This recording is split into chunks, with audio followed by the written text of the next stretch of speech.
Whoa, you've come a long way. Check out this. We've created, in the past few videos, we've worked towards creating our own customized plot. Now, of course, the final step in a Matplotlib workflow is to share this with someone else. Now, of course, if you've been working through your Jupyter notebook, you may put some communication up here, like you might create a cell, and it's like, this plot shows some information about the heart disease data set. Something like that. Of course, you might go a little bit more in depth than that to communicate your work, and then you could share your notebook.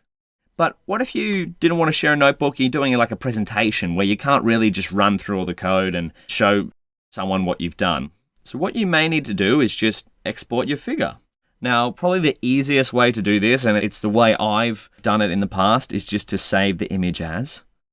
You right click on it. You could save it to downloads, or I could save it in my machine learning course, sample project. I'm going to save it there.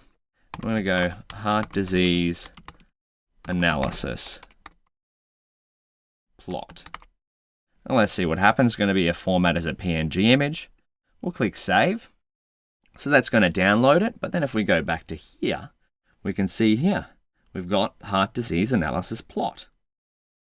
Beautiful. So that's something that you could put into a keynote presentation. It's exactly what I've done to do this, but I've just added some of my own custom drawings on the side here. So if you had to go into, say, a meeting or, say, a project presentation, you needed to show what you'd been working on in a visual format, because that's often how most people will understand things pretty quickly. You can take something like this with you. Another way to do it via code is with the save fig method. So again, when we first created this up here, we've created a fig, aka a figure. So this figure is going to be stored in Python memory at the moment. And so what you can do is call fig.savefig on this, and then we can go heart disease analysis plot saved with code.png. So this is going to save it with code. So potentially in the future, if you were creating a lot of these style plots, you may put this code here, instead of retyping it out all the time, you may put something like this into a Python function. And that way you could put this line of code at the end of it to export your figure after the code is run, after the function's been called. So let's see what happens if we call this fig.savefig. It's not really going to output anything, but if we go back to here, we've got heart disease analysis plot saved with code.png.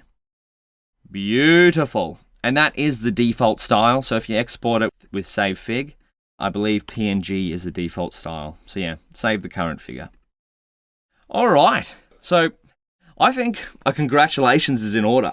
You've made it to the end of the Matplotlib section. We've come a very long way, right from the top. If we go right back up, let's see, far out, we've covered a lot here. You've created, from creating an empty plot to making a full-blown subplot with customization from a data set that we've manipulated. So that's a big step if you've been following along. If everything seems a little confusing at the moment, don't worry. This kind of work takes a little bit of practice, a little bit of going through, getting used to, a little bit of rewriting code, a little bit of making mistakes and making errors.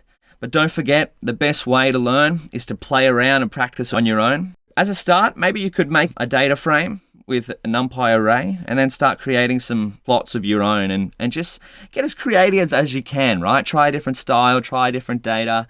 Really, the sky's the limit. In the meantime, take a little break if you need, and I'll see you in the next section.